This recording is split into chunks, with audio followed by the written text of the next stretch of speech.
Hi గారు, welcome to our channel. ప్రస్తుతం మనతో పాటు దాము బాలాజీ గారు సీనియర్ జర్నలిస్ట్ ఉన్నారు. వారితో ఒకసారి మాట్లాడదాం. నమస్కారం సార్. సార్, నాగబాబు గారికి టీడీపీ వర్మ కౌంటర్ ఇచ్చారని చెప్పేసి అంటున్నారు సార్. అంటే పిఠాపురంలో పవన్ కళ్యాణ్ గారు గెలవడానికి ప్రధాన కారణం పవన్ కళ్యాణ్ గారు, పిఠాపురం ప్రజలు తప్పితే మరి ఇంకెవరు కాదని చెప్పేసి నాగబాబు గారు అన్నారు కదా. ఆంధ్రప్రదేశ్లో కూటమి టీడీపీ గెలవడానికి లోకేష్ గారు పాదయాత్ర తప్పితే మరేదే కారణం కాదని చెప్పేసి ఇటు వర్మ గారు అనడం, ఇప్పుడు కౌంటర్ ఇచ్చినట్టే అని చెప్పేసి కూడా మాట్లాడుతున్నారు. ఆ వీడియోని కూడా టీడీపీ వాళ్ళు విపరీతంగా వైరల్ చేస్తున్నారు. ఏదేమైనా గత కొంత కాలంగా టీడీపీకి అండ్ జనసేనకు మధ్య మాటల యుద్ధం అయితే నడుస్తుంది సార్. మరి దీనికి సంబంధించి ఇప్పుడు మీరేం చెప్తారు సార్? అంటే ఎవరి పాయింట్ ఆఫ్ వ్యూ వాళ్ళు కరెక్ట్. ఇక్కడ ఇప్పుడు Pawan Kalyan point of view నుంచి స్టోరీని చూసుకున్నప్పుడు పవన్ కళ్యాణ్కి ఒక పర్మనెంట్ నియోజకవర్గం అవసరం. చంద్రబాబు కుప్పం, జగన్కి పులివెందుల, బాలకృష్ణకి హిందూపురం, లోకేష్కి మంగళగిరి, ఇలాగా పవన్ కళ్యాణ్కి కూడా ఒక ఫిక్స్డ్ నియోజకవర్గం అనేది లాంగ్ టర్మ్లో అవసరం. ఎందుకంటే స్టేట్ లీడర్కి ఎప్పుడైనా ఒక పర్టికులర్ నియోజకవర్గం ఉంటుంది. మనకు అమ్మేది ఇలాంటివి కూడా చూసాం కదా. అందరికీ నేషనల్ వైడ్లో కూడా స్టేట్ లీడర్లు కావచ్చు, నేషనల్ లీడర్లు కావచ్చు, ఒక ఫిక్స్డ్ నియోజకవర్గాన్ని పెట్టుకుంటేనే వాళ్ళు ఆ నియోజకవర్గం మీద ఎక్కువ ఫోకస్ చేయకుండా దేశవ్యాప్తంగా లేకపోతే రాష్ట్ర వ్యాప్తంగా తిరగాలి. కాబట్టి ఒకటి చూసుకోవాలి. రేపు ఈయన కూడా సీఎం కావాలనుకుంటున్నాడు పవన్ కళ్యాణ్. కాబట్టి పవన్ కళ్యాణ్ ఒకే నియోజకవర్గం మీద ఫోకస్ చేయలేడు. అంటే మారుతూ ఉన్నాయనుకో, ఆయన మళ్ళీ ఫోకస్ చేయాలి. అట్లా కాకుండా ఒక నియోజకవర్గాన్ని ఫిక్స్ చేసుకుని అక్కడ డెవలప్మెంట్ యాక్టివిటీలు బాగా చేస్తే ప్రజల్లో మంచి పేరు తెచ్చుకుంటే వాళ్ళు ప్రతిసారి గెలిపిస్తూ వస్తారు. గత 30 ఏళ్ళుగా కుప్పం ప్రజలు చంద్రబాబును గెలిపిస్తున్నారు. అట్లాగే పులివెందుల వాళ్ళు వైఎస్ఆర్ ఫ్యామిలీని గెలిపిస్తున్నారు. ఇలాగా ఒక నియోజకవర్గాన్ని ఎంచుకొని అక్కడ అన్ని రకాలుగా ప్రజలకి మేలు చేసి చేయడం అనేది పవన్ కళ్యాణ్కి కూడా ఉండే ప్లాన్. అదేమీ విచిత్రమైన ప్లాన్ కాదు, కొత్త ప్లాన్ కూడా కాదు.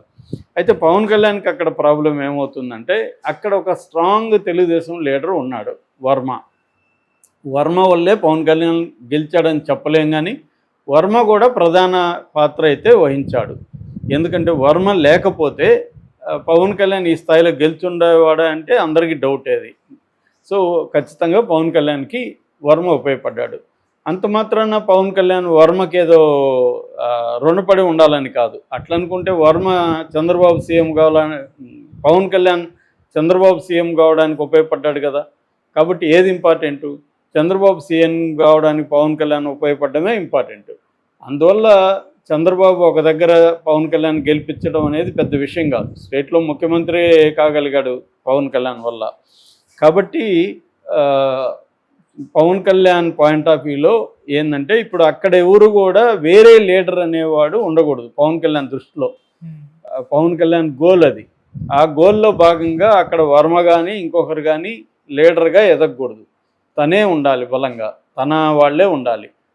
సో అందుకని పవన్ కళ్యాణ్ ఏం చేస్తున్నాడంటే, వర్మని పైకి రానియకూడదు, లీడర్గా ఎదగనీయకూడదు అనేది పవన్ కళ్యాణ్ టార్గెట్. దీంట్లో పవన్ కళ్యాణ్ పావులు కదుపుతున్నాడు. పవన్ కళ్యాణ్ చెప్పినప్పుడు చంద్రబాబు వినాల్సిన పరిస్థితి ఉంటుంది. అన్నిట్లో వినకపోవచ్చు, కానీ కొన్ని విషయాల్లో చంద్రబాబు పవన్ కళ్యాణ్కి ఫేవర్స్ చేయాల్సిన అవసరం చంద్రబాబుకు కూడా ఉంటుంది. రెండోది, ఇప్పుడు అక్కడ వర్మ అనే వ్యక్తి ఉంటే ఏంటి, లేకపోతే చంద్రబాబుకి ఏంటి? చంద్రబాబు వర్మ అనే వ్యక్తి పెద్ద విషయం కాదు. ఎందుకంటే గతంలో కూడా వర్మ బ్యాక్గ్రౌండ్ ఏంటి, 2009లో ఆయన తెలుగుదేశంలో చేరాడు. తెలుగుదేశంలో కంటెస్ట్ చేసి పిఠాపురంలో ఓడిపోయాడు వంగగీత దగ్గర. వంగగీత ప్రజారాజ్యం పార్టీలో ఉన్నింది. దాని తర్వాత ఆయనకి టికెట్ ఇవ్వలేదు 2014లో. ఇవ్వకపోతే ఆయన రెబల్గా పోటీ చేసి గెలిచాడు. అప్పుడు సమీప ప్రత్యర్థి ఆయన పెన్నెం దొరబాబు మీద గెలిచాడు.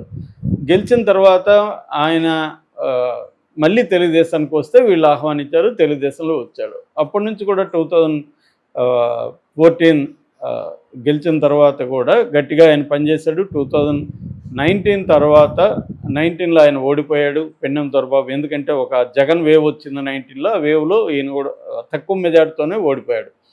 ఓడిపోయిన తర్వాత కూడా ఆయన గట్టిగా ప్రజల్లో పనిచేస్తున్నాడు. అందువల్ల తెలుగుదేశం అంటే వర్మ అంటే తెలుగుదేశం అనేది అక్కడ ఏర్పడింది. ఈ నేపథ్యంలో పవన్ కళ్యాణ్ ఆ నియోజకవర్గాన్ని ఎంచుకున్నప్పుడు చంద్రబాబు కూడా వర్మను పిలిచి బుజ్జగించాడు. నువ్వు త్యాగం చేయాలి, మనం రాష్ట్ర వ్యాప్తంగా తెలుగుదేశం పార్టీ బలపడాలంటే, మన అధికారంలో రావాలంటే ఆయన కోరుకున్న నియోజకవర్గంలో మనం గెలిపించాల్సిన బాధ్యత మనకు ఉంది అనేది చంద్రబాబు చెప్పడంతో అతను ఓకే అయ్యాడు. దాంతోపాటు చంద్రబాబు అతనికి ఎమ్మెల్సీ హామీ ఇచ్చాడనేది కూడా చెబుతారు. ఫస్ట్ ఎమ్మెల్సీ నీకే ఇస్తానని. అది పెద్ద విషయం కూడా కాదు. చంద్రబాబు అనుకుంటే ఎమ్మెల్సీగా వర్మకి ఇవ్వడం పెద్ద విషయం కాదు. కానీ ఇప్పుడు ఏమైంది, వర్మ కూడా పట్టుదలతో నిలబడి గెలిపించాడు పవన్ కళ్యాణ్ని. అందులో ఇదేం లేదు, సెకండ్ ఒపీనియన్ ఏం లేదు. కానీ ఇప్పుడు మారిపోయినాయి ఎవరి రోల్స్ వాళ్ళు. మళ్ళీ పవన్ కళ్యాణ్కి ఏమో వర్మ ఎదగకూడదు కాబట్టి పవన్ కళ్యాణ్ చెప్పినట్టు చంద్రబాబు వినాలి. చంద్రబాబుకి పవన్ కళ్యాణ్ ఏం చెప్పాడంటే తనకి ఎమ్మెల్సీ కానీ ఇంకోటి కానీ ఇవ్వద్దండి, అతన్ని వదిలేసేయండి అని చెప్పాడు. సో అది పవన్ కళ్యాణ్ పాయింట్ ఆఫ్ వ్యూలో కరెక్టే. అతని రాజకీయ వ్యూహాలలో భాగంగా అక్కడ ఎవరు కూడా లీడర్కి ఎదగకూడదు. అందుకని అక్కడ పెన్నెం దొరబాబుని వైసీపీ నుంచి తన పార్టీలోకి చేర్చుకున్నాడు. వంగ గీతను కూడా చేర్చుకునే కార్యక్రమంలో ఉన్నాడు. ఇప్పుడు ఏమైందంటే నాగబాబుకి ఎమ్మెల్సీ ఇప్పించాడు. నాగబాబు త్వరలో మంత్రి అయ్యే అవకాశం ఉంది. నాగబాబు ప్రధానంగా పిఠాపురం మీద దృష్టి పెట్టడం అనేది నాగబాబుకి ఇచ్చిన పనులలో ఒకటి. సో నాగబాబు ఇప్పుడు పిఠాపురం దృష్టి పెట్టాలి. సో ఇప్పుడు పవన్ కళ్యాణ్కైనా నాగబాబుకైనా గోల్ ఏంటి, వర్మని పొలిటికల్గా కిల్ చేసేయడం, వర్మని తగ్గించేసుకుంటూ రావాలి. అందువల్ల ఫస్ట్ ఎత్తుగడ ఏంటి, వర్మ వల్ల మేము గెలవలేదని చెప్పాలి. వర్మ వల్ల మేము గెలిచామని చెప్తే వర్మ ఇంపార్టెన్స్ పెరుగుతుంది కదా. అందువల్ల వర్మవుడు కర్మ, ఎవడని అనుకుంటే వాడు కర్మ అన్నట్టుగా నాగబాబు మాట్లాడడం వెనకాల ఒక వ్యూహం ఉంది. అతనేది చాలామంది అనుకున్నట్టు నోటుతోలో ఇంకోటో కాదు, ఒక వ్యూహాత్మకంగానే నాగబాబు మాట్లాడాడు. అంటే పవన్ కళ్యాణ్ నాగబాబు డిస్కస్ చేసుకొని ఒక ప్లాన్ ప్రకారమే ఇక్కడ గెలవడానికి 2 ఫ్యాక్టరీలు ఉన్నాయి. ఒకటి పవన్ కళ్యాణ్ ఫ్యాక్టరు, రెండోది జనసేన ఫ్యాక్టరు. ఇంకెవరైనా దోహదం చేసినారు అని నమ్మితే వాళ్ళ కర్మ అని, అంటే దోహదం కూడా చేయలేదు గెలుపుకి ఈ 2 ఫ్యాక్టరీల కారణం అనేది క్లియర్గా చెప్పడం వెనక వర్మని తక్కువ చేయడం అన్న ఒక స్ట్రాటజీ నాగబాబు దీంట్లో కనపడుతుంది. అంతవరకే కాకుండా అక్కడి నుంచి పవన్ కళ్యాణ్ మాటల్లో అసలు 40 ఏళ్ల తెలుగుదేశాన్ని మేమే నిలబెట్టాం, మేము పడిపోయాం మళ్ళీ లేచాం, మనం నిలబడ్డమే కాకుండా 40 ఏళ్ల తెలుగుదేశాన్ని మనమే నిలబెట్టాం అనేది కూడా చెప్పాడు. అది కరెక్టే కావచ్చు.